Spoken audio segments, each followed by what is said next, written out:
Morning, it's Vijay here. Welcome to yet another episode of Pre-Market Commentary. Today is Monday, 24th February 2025.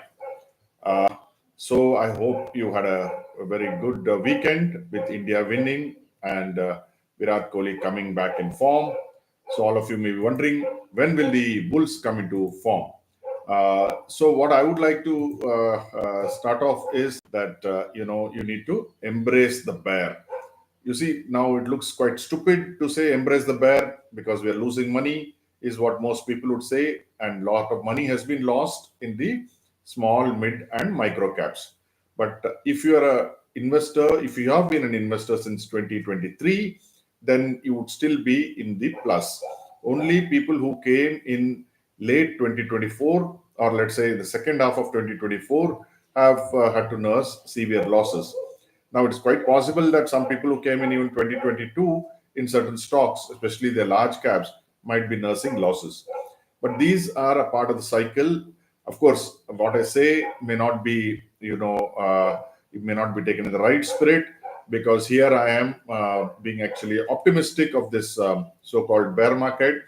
And I always believed that, whenever I've been bearish, I have extended my stay or my welcome, and that is when the bulls have come charging. Now, whether that charging will happen today, next week, or next month, I'm not very sure. But I'm fairly certain that by Independence Day 2025, we should see significantly higher numbers across the board. The reason for this confidence is just not, without any basis in facts. It is based on facts, which is typically bear markets, if you may call them, last for 12 to 14 months. Recently, in the recent past, it has lasted less than 6 months. So we're already more than 6 months away from the highs which we have seen. Not more than 6 months, around 6 months from the highs we have seen. So if you add another 6 months, we will come to somewhere close to Independence Day.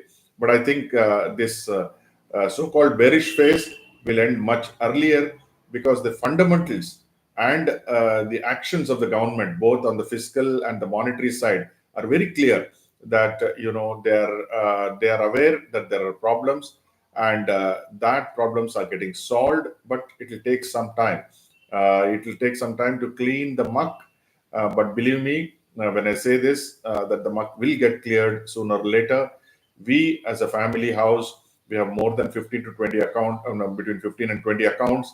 We are fully invested in that. Of course, one third of our accounts are in precious metals, so precious metals have gone up, and those have been able to counterbalance the losses which we are suffering in pure equity. I've been mentioning that precious metals, gold and silver, one has to invest, and we have walked the talk by investing anywhere between 35% to 50% of our portfolios in precious metals. Of course, some portfolios are there only about 15%. Those are outliers as far as we are concerned, because some members did not want us to put more money in gold and silver. People who believed in our strategy seems to be now smiling. They are not, at least not so concerned. So today the bears will come in plenty. Gift Nifty is showing the gap down of 140 points. People must be shivering. I don't think there is any cause, again and again I repeat, because what people would think as support levels are being broken, you should also look at what is relative strength in the market, and relative strength is quite good, is what I will show you later in the program. So on Friday, Nifty really closed weak because it closed below 22,800 technically, 22,795. But there was enough buying in many stocks. Incidentally, this is a holiday shortened week. Wednesday is a holiday for Shivratri. So I believe that whatever has to happen, the bad things will happen this week, and next week onwards should be much better after Shivratri. So both Nifty, small cap, micro cap, mid cap, everything came down. Interestingly, Nifty metal hit a 1 month high, and that is a sector one needs to watch, because many of the stocks have started moving away from their bottoms. I'm not recommending anything. I'm not a SEBI registered advisor, but we do have something in the metal metal index. Pharma declined. Again, I believe that it's an overreaction. Sooner or later, people will realize.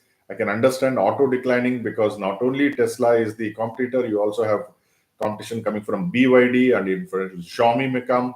So there's a problem, not so much so in pharma. Realty also came down after quite some days.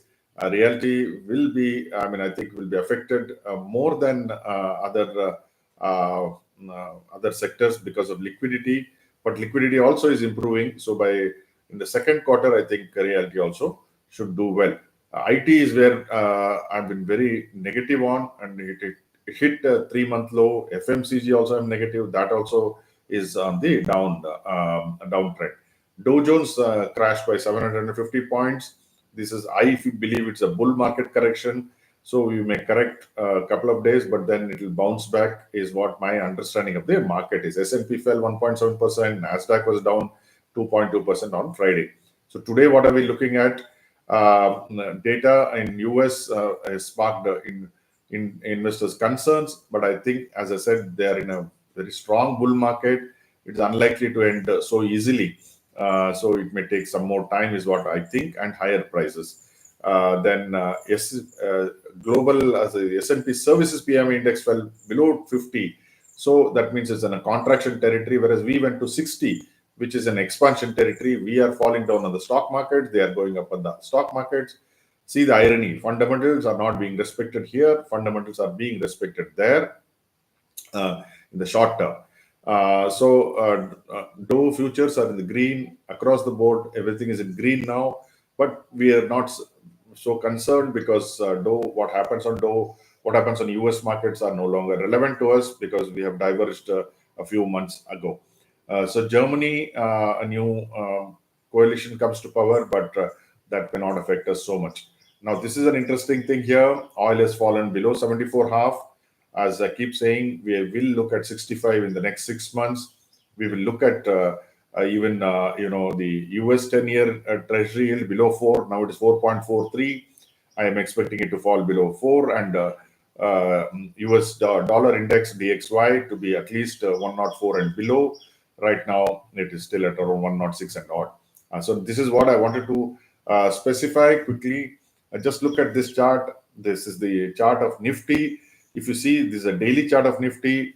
The prices are coming down. Prices are closed at the lowest closing as on Friday. So you can expect a gap open. But if you look at what is happening, the prices have continuously kept on coming down, lower top, lower bottom. Whereas look at the RSI. RSI is what I put emphasis, because price is one thing. Bhav Bhagwan hai, people say Bhav Bhagwan hai for that particular moment. But look at what the relative strength index shows. Relative strength index is slowly going up, you see. So that is what we call a positive divergence. So positive divergence doesn't mean that immediately the price will start going up. What it means is the rate of fall or the strength of the fall will be limited, and anytime it can reverse. I don't know when it will reverse, as I keep repeating, but it will. Now just look at this. This is the Bank Nifty, which is the stronger of the two. So last time we had a positive divergence, the prices came down, and we had a positive divergence here, and see subsequently the prices have gone up. So this was a positive divergence last month, clearly on the RSI, and then it has gone up. So basically, I am willing to take my positivity through. It may look laughable at a point of time, but since we are, looking at for 6 months at least, so I don't see why we should be so concerned. So all in all, what I would do is I'll embrace the bear, because I've seen many bears. I have been a bear many times.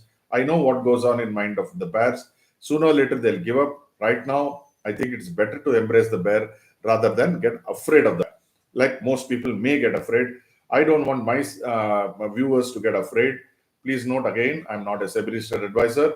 I continue to be bullish, but one can always tweak our bullishness, maybe take less position, wait and watch today, do nothing. Those are all parts of strategy. And so whatever you do, I hope it is successful. Thank you for joining me.